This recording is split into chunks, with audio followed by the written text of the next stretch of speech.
Hey guys, আসসালামু আলাইকুম। তো আশা করি সবাই ভালো আছেন। আজকে ছোট্ট একটা ভিডিও নিয়ে আসলাম।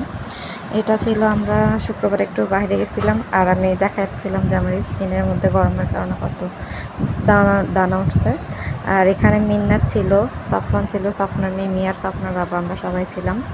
তো মিন্নাত মানে একদম আমাদেরকে শান্তি দিচ্ছিল নৌকার মাঝে, যে ও সাফওয়ানের মতো একা একা ওই সাইডে দাঁড়াবে, কাউকে ধরতেও দিবে না, ছুঁইতেও দিবে না। এই কারণে ও পুরাটা নৌকার মধ্যে শুধু কান্না কান্না কান্না। ওর কারণে আমরা কোনো নৌকার একটা ফিলও পাইনি। যাই হোক, ওকে বারবার আমি ধরতেছিল, ওর মিমি ধরতেছিল, ওর বাবা ধরতেছিল, কিন্তু কারো কাছেই ও যাচ্ছিল না, কারণ ও একাই বসে থাকবে নাকি। আর ও সাফওয়ানের মতো একা বসে বসে নৌকার সাইডে দেখবে আর পানি ধরবে। তো যাই হোক, মাঝখানে একবার পানি ধরেও ফেলছিল। তো এখানে আমি আবার ওকে একটু মিমির কাছে দিয়ে আমি আবার একটু বসে বসে ছোট্ট ক্লিপ নিচ্ছিলাম। আর ও আবার এখন বাবার কাছে গেছে, বললাম না, মানে কারো কাছেও থাকতে চাচ্ছে না।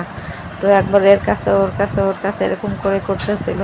আর আমরা এখানে একটা মানে ইনটেক ব্যাগ দেখছিলাম, যে ওখানে অনেক ওষুধ টষুধ ছিল। তো আমরা আবার দুজন বলতেছিলাম যে এই প্যান্ট দেখলে উঠায় নিব, উঠায় নিব।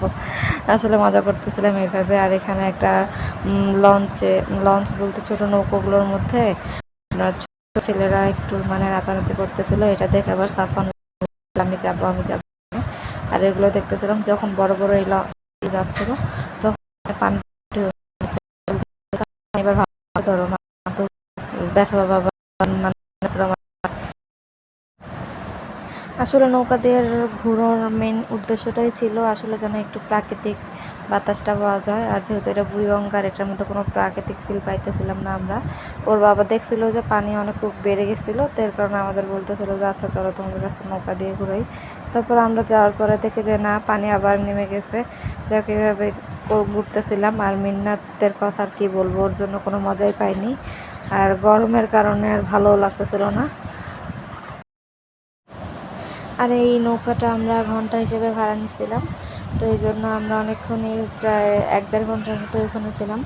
তো ওখান থেকে উঠে আমরা ওখানে পাশে মানে রেস্টুরেন্ট ছিল, এর জন্য আমরা একটু হালকা পাতলা নাস্তা করে নিলাম, যেহেতু আমরা বিকেলে বের হয়েছি আর সন্ধ্যা হয়ে গেছে। আর বাসায় এসে সাফনের পুরো 101 ডিগ্রি জ্বর এসে পড়ছে। কেন জানি না, গরমে পায়খানা হচ্ছিল আর জ্বর আসছিল। আর ওর বোন ওকে আবার দেখতেছিল যে ওর কতটুকু জ্বর আসছে। যাই হোক, ওরা দুই ভাই বোন কিন্তু অনেক, মানে দুই ভাই বোনকে অনেক কেয়ার করে। আশা করি যেমন এমনই